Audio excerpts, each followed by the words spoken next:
नमस्कार, मी doctor Gajanan Wadje, Gurukrupa Ayurveda YouTube चॅनलमध्ये तुम्हा सर्वांचं स्वागत करतोय. योगा जागतिक योगा दिनानिमित्त आपण योग म्हणजे काय आणि योग आसने म्हणजे काय याबद्दल या व्हिडिओमधनं थोडक्यात योगाबद्दलची माहिती मांडण्याचा आपण प्रयत्न करतोय. कारण का योग हे पूर्ण शास्त्र आहे. यावरती जर आपल्याला व्हिडिओज बनवायचे असतील तर प्रत्येक आसनावरती, प्रत्येक प्राणायामावरती एक पूर्ण व्हिडिओ होईल. पण थोडक्यात माहिती मांडण्याचा मी आपल्यासमोर प्रयत्न करतोय. तर आपण बघूया. योग म्हणजे काय, तर दोन गोष्टी एकत्र आणणे, त्याला योग असे म्हणतात. आपल्या शरीरामध्ये योग याचा काय महत्व आहे, म्हणजे याचं कुठल्या अर्थाने महत्व आहे. खरं तर हिंदू संस्कृतीनुसार किंवा भारतीय संस्कृतीनुसार मानवी जन्म हा पुनर्जन्म हा मानवी जन्म मानला जातो. पण यामध्ये मानवी जन्माचं साध्य काय, तर धर्म, अर्थ, काम आणि मोक्ष हे मनुष्य जन्माचं साध्य आहे. म्हणजे साधारणतः कलियुगामध्ये आपल्याला 100 वर्षाचं आयु सांगितलेलं आहे. ही 100 वर्ष शतायू निरोगी निरामय जगण्यासाठी जो काही मार्ग सांगितलेला आहे त्यात एक म्हणजे आयुर्वेदानंतर जो कुठला मार्ग आहे तो म्हणजे योग मार्ग आहे. योगाचं महत्वाचं लक्षण म्हणजे काय, योगस्य चित्त वृत्ती निरोधः, म्हणजे सर्वात चंचल काय आहे तर मन आहे. मग ह्या मनाला एका ठिकाणी थांबवणं आणि ही मनाची अवस्था थांबवण्यासाठी जी काही लागणारी प्रक्रिया आहे त्याला आपण योग असे म्हणतो. मानवाला आदिमानव म्हणजेच माकडापासून मनुष्यापर्यंत येण्याची जी अवस्था आहे, हा जो कालावधी आहे तो 15 लाख वर्षांचा कालावधी गेलेला आहे पूर्णतः. आणि योगाचा जो इतिहास बघितला तर योग हे पूर्णतः 6000 वर्षापासून आपण योगाचा अभ्यास करतोय. आणि ह्या गोष्टीची गरज काय आणि पूर्वी का गरज जाणवली, तर याचा अर्थ असा की अहिंसा हा योगाचा परमधर्म आहे. म्हणजे की कुठल्याही गोष्टीची हिंसा झाली नाही पाहिजे आणि चित्त शांत ठेवून आपल्याला जीवनाची ऊर्ध्वगती म्हणजे जीवनाला पुढच्या स्टेपवरती न्यायचं असतं. त्यासाठी जो काही लागणारी साधना आहे ती म्हणजे योग साधना आहे. यामध्ये योगामध्ये सर्वात महत्वाचं काय तर स्वच्छ. ही स्वच्छता कोणती, कायिक, वाचिक आणि मानसिक. म्हणजे कायिक स्वच्छता ही आयुर्वेदातील पंचकर्मांनी औषधी उपचाराने शरीर स्वच्छ केलं जातं.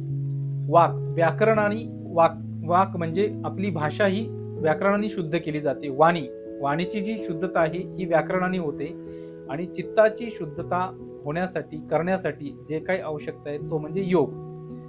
हा योग म्हणजे काय तर योगस्तु चित्त वृत्ती निरोधः, म्हणजे मनाची जी चंचल अवस्था आहे त्या चंचल अवस्थेला आपण मनाला स्थिर करणे म्हणजेच योग होणे.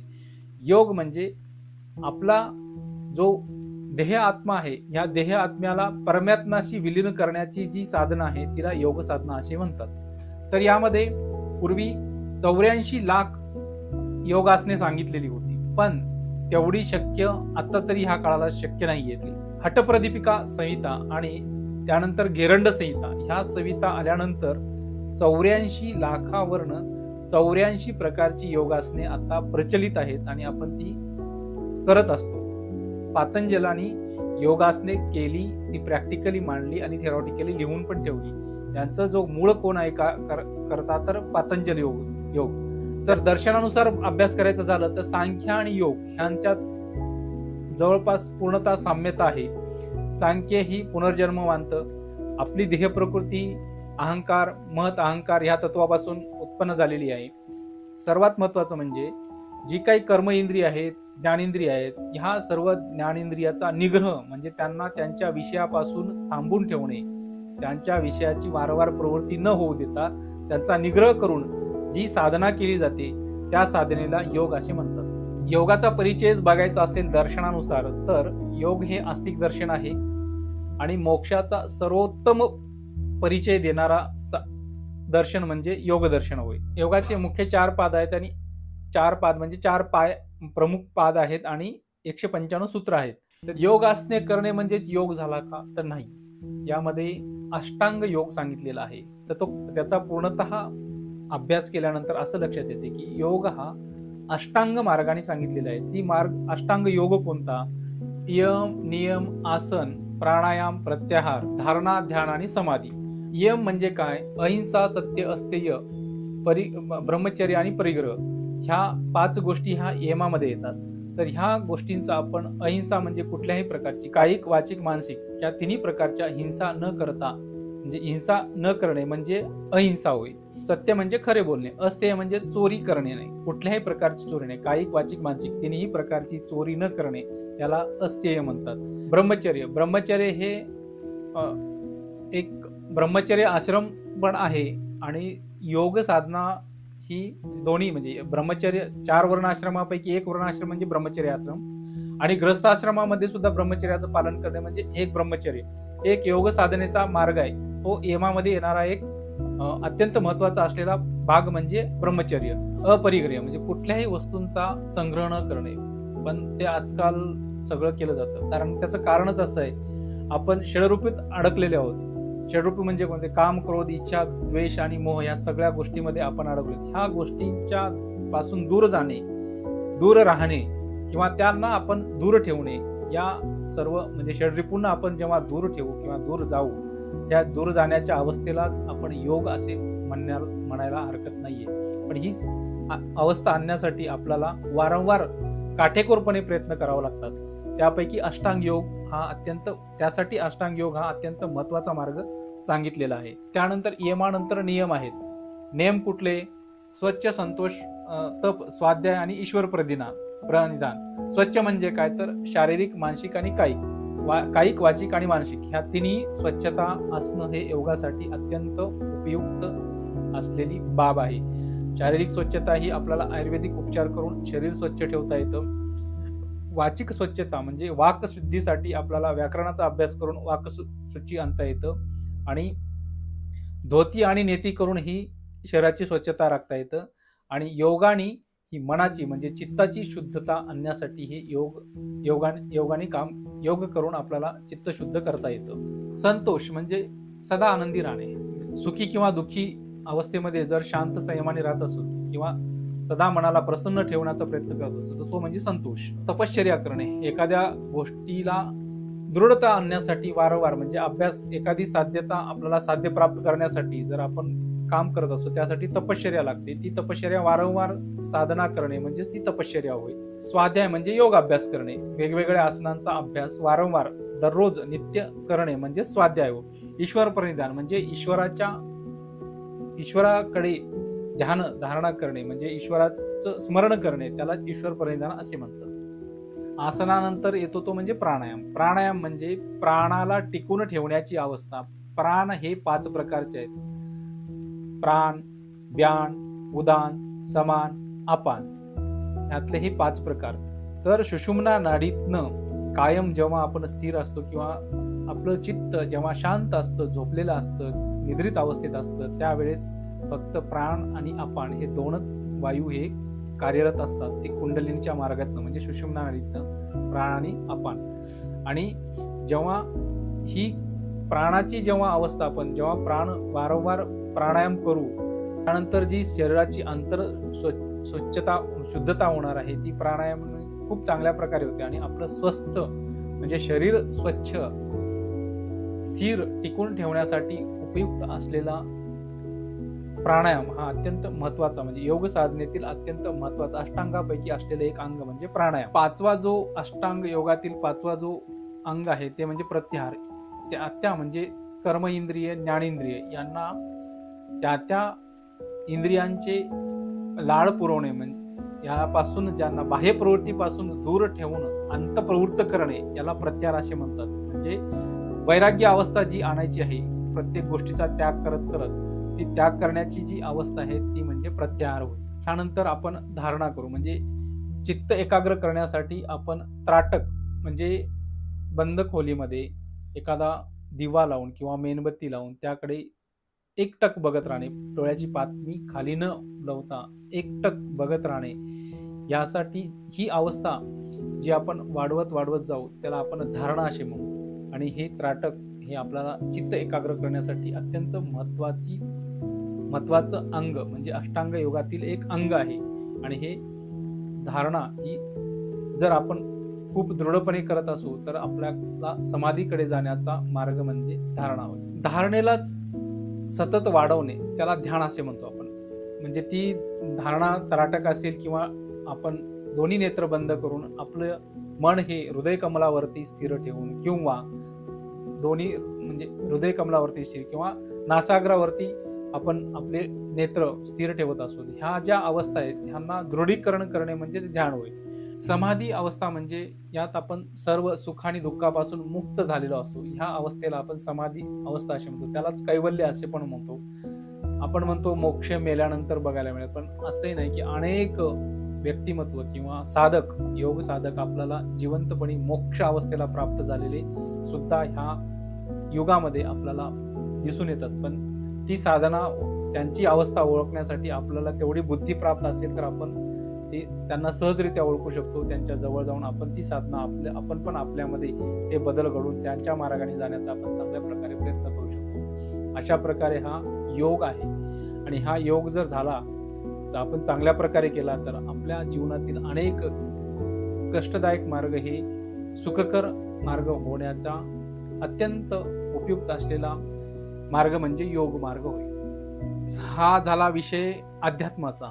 तर आता योगाचं आजारामध्ये महत्व काय? तर सर्वात महत्वाचं, आपण सर्व आजारांमध्ये जर योगासने करत असू त्या त्या आजारानुसार ती योगासनाचा म्हणजे सर्व साधारण सूर्यनमस्कार जरी आपण 12 सूर्यनमस्कार जरी रोज घातले, पूर्णतः सूर्याच्या नामांचा उच्चारण करून 12 सूर्यनमस्कार पूर्णतः आपण रोज सकाळी घातले तर पूर्णतः आपली बॉडी फ्लेक्झिबल होते. याचा अर्थ म्हणजे आसने म्हणजे काय? आसनामध्ये कुठलीही विगरसली गोष्ट केलेली जात नाही. यामध्ये पूर्णतः श्वसनावरती, प्राणावरती कंट्रोल असतो. आणि योग केल्यानंतर म्हणून तुम्ही आम्ही हे थकत नाहीये. यामध्ये जी काही एनर्जी तयार होते ती आपल्याला पूर्णतः दिवसभर फ्रेश आणि आपली कार्यक्षमता वाढवण्यासाठी मदत करते. दुसरी महत्वाची गोष्ट म्हणजे योग हा दोन्ही म्हणजे स्त्री आणि पुरुष दोघांनीही करण्याची साधना आहे. त्यानंतर धर्माचा विचार केला तर सर्व धर्मातील व्यक्तींनी म्हणजे लोकांनी, सर्व धर्मातील साधकांनी योग हा करावा आणि सर्व धर्माच्या आचरणानुसार त्यांचे नियम जी सांगड घालून जर आपण नियमांची सांगड घालून जर योग करत असू तर आपल्याला चांगल्या प्रकारे जीवन जगण्याचं एक चांगला मार्ग आपल्याला योगात मिळू शकतो. सर्व प्रकारच्या साधकांना हा योग हा त्यांच्या मार्गाकडे नेण्यासाठी अत्यंत उपयुक्त असलेलं दर्शन म्हणजे योग दर्शन होय. आणि त्याचा जर आपण जीवनात उपयोग केला तर आजार काय पण मनाला सुद्धा आपण चांगल्या प्रकारे सुदृढ ठेवण्याचं काम हे योग करू शकतं. तर अनेक आजारामध्ये म्हणजे मोस्ट कॉम्प्लिकेटेड डिसीज असतील, डायबिटीज असेल, त्यानंतर CKD आहे, लिव्हर फेल्युअर आहेत, लिव्हर सिरोसिस आहे किंवा कॅन्सर सारखे दुर्धर आजार आहेत. अशा आजारांमध्ये जर आपण योग साधना केली तर ह्या आजारातनं आपल्याला बेटर क्वालिटी ऑफ लाईफ आणि प्रोलॉंगेशन ऑफ लाईफ ह्या दोन गोष्टी तर नक्की मिळू शकतात. म्हणजे की जे काही जीवन जगू आपण ते तर चांगल्या प्रकारे जगू आणि आपलं लाईफ स्पॅन सुद्धा वाढण्याची शक्यता ह्या योग साधनेतनं आपल्याला करता येते. किंबहुना आपलं तो आजार पूर्णतः बरा होण्यासाठी सुद्धा योग हा चांगल्या प्रकारे मदत करू शकतो. अशा प्रकारे जर आपण योगाचा नित्य अभ्यास केला तर छोटी मोठी आजार आपल्या जवळ येणारच नाहीत, पण अनेक आजारांपासून आपण दूर राहण्यास सुद्धा चांगल्या प्रकारे आपल्याला मदत होईल. त्राटक जर आपण वारंवार करत राहिलो तर आपला जे नेत्रासंबंधी आजार आहेत ते आजार बऱ्यापैकी कमी होण्यास त्राटकांनी मदत होईल. मी जे काही जलनती आपल्याला प्रॅक्टिकली करून दाखवलेली आहे त्या नीतीने आपल्याला नासाद्वाराचे आजार आहेत, श्वसनाचे आजार आहेत, ते आजार पण आपल्याला चांगल्या प्रकारे कमी होण्यास मदत होईल. त्याचप्रकारे गणेश आसन आहे, म्हणजे गुदद्वार आतमध्ये ओढणे आणि बाहेर सोडणे, हे पण आसन गणेश आसन आहे. आणि सुद्धा गुदद्वाराचे जे काही आजार आहेत, मूळव्याध आहे, बगंदर आहे किंवा फिशर आहेत, हे आजार सुद्धा गणेश आसनाने आपल्याला कमी करता येतात. आणि षडचक्र सांगितलेले आहेत. योग साधना करते वेळेस कुंडलिनी जेव्हा आपण जागृत होते असं म्हणतो, त्यासाठी जी काही त्या अगोदरची षटचक्रे सांगितलेली आहेत ती षटचक्रे म्हणजे कुठले? मूलाधार चक्र आहे, स्वादिष्ठान चक्र आहे, मणिपूर चक्र आहे, अनाहत चक्र आहे, विशुद्ध चक्र, आज्ञा चक्र आणि सहस्त्रधार. यामध्ये काय? मूलाधार चक्र म्हणजे मुलाच्या ठिकाणी असलेलं म्हणजे गुदद्वार आणि मूत्राशयाचा जो काही मधला भाग आहे त्या ठिकाणी, आणि याची देवता म्हणजे गणेश देवता आहे. त्यानंतर जे स्वादिष्ठान चक्र आहे हे जे आहे ब्रह्माचं आहे, म्हणजे ब्रह्मा म्हणजे सृष्टी निर्माता आहे. त्यानंतर आहे मणिपूर चक्र, ज्या ठिकाणी आपला अग्नी प्रदीप्त असतो, जाठर अग्नी असतो, त्या ठिकाणी असणारं चक्र म्हणजे मणिपूर चक्र. याची देवता आहे विष्णू, जे की शांत समुद्रात झोपून असल्यासारखी ती देवता म्हणजे विष्णू. त्यानंतर आहे अनाहत चक्र. अनाहत चक्र म्हणजे हृदयकमल, हृदयकमलातील जे चक्र म्हणजे अनाहत चक्र. हे स्थान आहे महेशाचं, ब्रह्मा विष्णू महेश. आणि विशुद्ध चक्र, जे की आपल्या कंठाच्या ठिकाणी असलेलं चक्र म्हणजे विशुद्ध चक्र. या चक्राची जर साधना केली तर ही याची देवता सरस्वती ही देवता आहे. आणि यानंतर ज्याचे चक्र आहे ते आज्ञाचक्र, म्हणजे दोन्ही भ्रू मध्ये जे चक्र आहे त्याला आज्ञाचक्र असे म्हणतो. आणि सहस्राधार, जी कुंडलिनी आपण कुंडलिनी जागृती म्हणतो, ती सहस्राधार आज्ञाचक्र आणि सहस्राधार चक्राची ही अवस्था म्हणजे खूप मोठी अवस्था आहे. आणि ती अवस्था आणण्यासाठी आपल्याला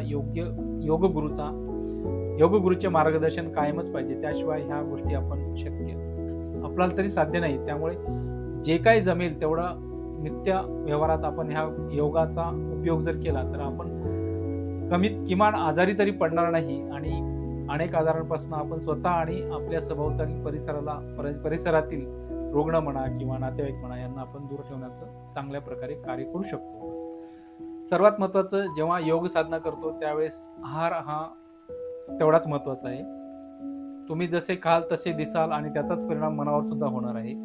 जसं मनाच्या 3 अवस्था म्हणजे 2 दोष आणि 1 गुण असं सांगितलेलं आहे, सत्व, रज आणि तम.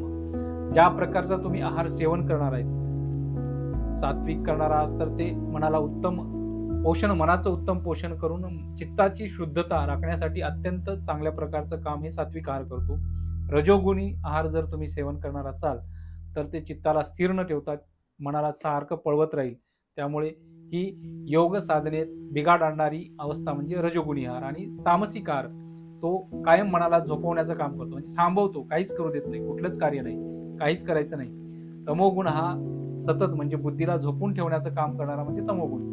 अशा प्रकारचा जर तुम्ही आहार घेत असाल, म्हणजे राजसिक आणि तामसिक आहार जर असेल तर तुम्ही योग साधना करू शकत नाहीये. त्यासाठी तुम्हाला सात्विक गुण बाहुल्य असलेला जो आहार आहे तो सात्विक प्राधान्य आहार जर घेतला तर तुमच्या मनाची अवस्था चांगल्या प्रकारे वाढवून ती शरीर आणि मनाला स्थिर ठेवण्याचं खूप उत्तम प्रकारचं कार्य हा आपला आहार करतो. त्यामुळे जेवढ्या प्रकारे आसनांना महत्व आहे, साधनेला महत्व आहे, ध्यान धारणेला महत्व आहे, समाधीला महत्व आहे, तेवढ्या त्याच्या कितीतरी पटीने हे आहाराला महत्व आहे, तुमच्या आहार आणि विहाराला महत्व आहे. धन्यवाद. या व्हिडिओमधील माहिती आवडल्यास व्हिडिओला लाईक करा, शेअर करा आणि पुढील नवनवीन व्हिडिओ पाहण्यासाठी चॅनलला सबस्क्राईब करा. धन्यवाद.